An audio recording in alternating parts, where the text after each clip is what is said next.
चीन के झांसे में और पाकिस्तान की राह पर मालदीव लगातार अपनी गलतियों में इजाफा कर रहा है। मालदीव झेलना पड़ेगा मालदीव को नुकसान। मालदीव की जनता को मोहम्मद मोइजू के गलत फैसले से पड़ सकते हैं खाने के लाले। नमस्कार दोस्तों, भारत मालदीव विवाद हर दिन एक नया मोड़ ले रहा है, लेकिन हर दिन मोहम्मद मोइजू के गलत फैसले मालदीव को अगला पाकिस्तान बना रहे हैं। जी हाँ, जिस प्रकार से भारत से उलझकर पाकिस्तान में खाने के लाले पड़े हुए हैं, ठीक उसी प्रकार मालदीव भी आज उसी रास्ते पर है।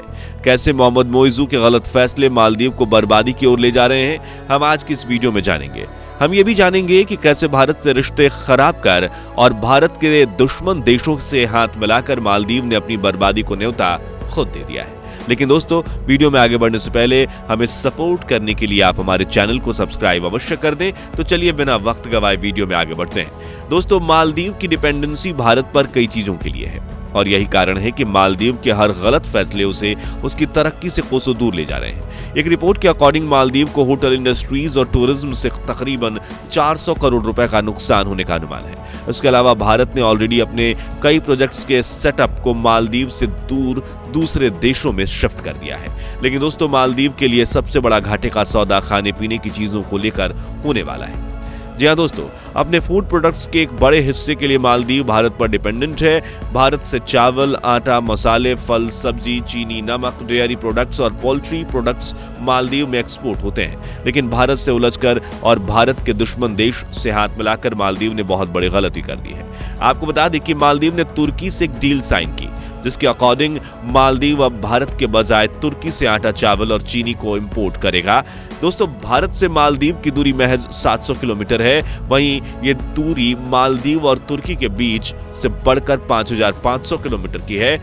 उस पर भी भारत मालदीव को शुरू से ही बेहद ही सस्ते दामों पर फूड प्रोडक्ट्स एक्सपोर्ट करता रहा है। लेकिन अब मालदीव को तुर्की से ये फूड प्रोडक्ट्स एक तो महंगे दाम पर मिलेंगे, दूसरी ओर वो फूड प्रोडक्ट्स भारत के मुकाबले 8 गुना अधिक दूरी से मालदीव पहुंचेंगे, जिससे एक अच्छा खासा समय और अच्छा खासा ट्रांसपोर्टेशन चार्ज भी मालदीव को लगने वाला है। दोस्तों, दुनिया के कई देश, यहां तक कि खुद मालदीव भी ये जानता है कि मालदीव की इकोनॉमी भारत पर डिपेंडेंट है। बिना भारत के मालदीव की इकोनॉमी को बहुत बड़ा झटका लगेगा। मालदीव भारत से बड़ी ही सस्ते दामों पर फल, सब्जियां, चीनी, मसाले, नमक, चावल, गेहूं, आटा, डेयरी प्रोडक्ट्स और पोल्ट्री प्रोडक्ट्स को इंपोर्ट करके अपनी इकोनॉमी को काफी स्ट्रॉन्ग करता आया है। लगभग 3 दशक पुराने ट्रेड एग्रीमेंट के तहत मालदीव भारत से इन तमाम फूड प्रोडक्ट्स को इंपोर्ट करता आया है। ऐसे में यह तो संभव है कि मालदीव इन चीजों की पूर्ति भारत को छोड़कर दूसरे देशों से कर लेगा, लेकिन किसी भी कीमत पर यह शायद मालदीव को सोचना पड़ेगा, क्योंकि दशकों से भारत और मालदीव के बीच काफी स्ट्रॉन्ग ट्रेड रिलेशंस है। और तो और इसे कमजोर करने या तोड़ने की कोशिश की पहल भी भारत ने कभी नहीं की। बात करें अगर भारत और मालदीव के बीच ट्रेड हुए ग्रोथ की, तो दोस्तों, एक रिपोर्ट के अकॉर्डिंग साल 2021 में भारत और मालदीव के बीच टोटल ट्रेड $300 मिलियन से भी ज्यादा का हुआ था। आपको बता दें कि ये आंकड़े पहली बार भारत और मालदीव के बीच हुए ट्रेड से सामने आए थे और इस ट्रेड में मालदीव ने भारत से $317 मिलियन को इंपोर्ट किया था। वहीं $5.94 मिलियन का एक्सपोर्ट भारत को किया था। 2022 में दोनों देशों के बीच ये ट्रेड बढ़कर $501.83 मिलियन तक पहुंचा था। आप अगर भारत मालदीव के बीच ट्रेड के आंकड़ों को देखते समझते हैं, तो इससे साफ समझा जा सकता है कि मालदीव किस हद तक भारत पर डिपेंडेंट है। इन आंकड़ों को देखकर साफ देखा जा रहा है कि भारत ने 2022 में ही $495 मिलियन का माल मालदीव को एक्सपोर्ट किया था, जबकि $5.94 मिलियन का माल मालदीव से खरीदा था। और दोस्तों, आपको बता दें कि ये आंकड़े केवल फूड प्रोडक्ट्स के ट्रेड के हैं। इसके अलावा भारत से chemical applications, pharma products, plastic articles, would products और अन्य कई सारे प्रोडक्ट्स मालदीव में एक्सपोर्ट होते हैं। ऐसे में मालदीव का हर गलत कदम मालदीव की जनता को एक अंधकार भरी दुनिया में धकेलने का काम करेगा। मालदीव पहले से ही अपने टूरिज्म सेक्टर के लिए भारत का डिपेंडेंट है, जिसका जीता जागता सबूत उसे भारत के साथ लक्षद्वीप मामले में उलझकर देखने को मिल गया। लक्षद्वीप मामले में मालदीव की गलती से बेफरे भारतीयों ने मालदीव में अपने होटल बुकिंग्स और फ्लाइट बुकिंग्स को कैंसिल करके मालदीव को आईना दिखा दिया था। उसके बाद भारत की ओर से लिए गए हर फैसले से मालदीव की इकोनॉमी पर तेजी से नेगेटिव इम्पैक्ट पड़ा है।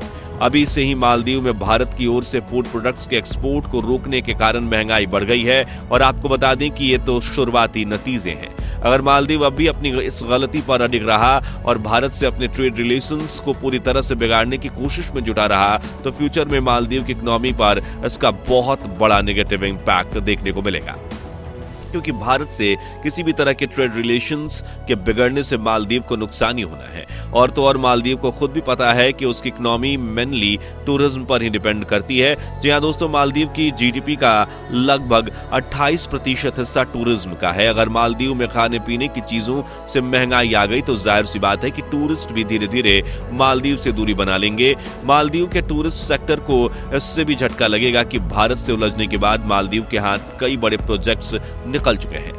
भारत अब अपने बड़े बड़े प्रोजेक्ट्स को फ्रांस, यूएई, ऑस्ट्रेलिया, श्रीलंका जैसे देशों में शिफ्ट करने की तैयारी में है। दोस्तों, दोनों देशों के बीच जन्मे मनमुटाव को फिलहाल मालदीव आगे बढ़ा रहा है, जो कि पूरी दुनिया देख भी रही है। लेकिन मालदीव को यह कभी नहीं भूलना चाहिए कि कैसे उसके बुरे हालात में भारत ने उसकी मदद की थी। जी हाँ दोस्तों, भारत ने ही ऑपरेशन कैक्टस 1928 के तहत मालदीव में तख्ता पलट की कोशिशों को नाकाम करके मालदीव सरकार की मदद की थी।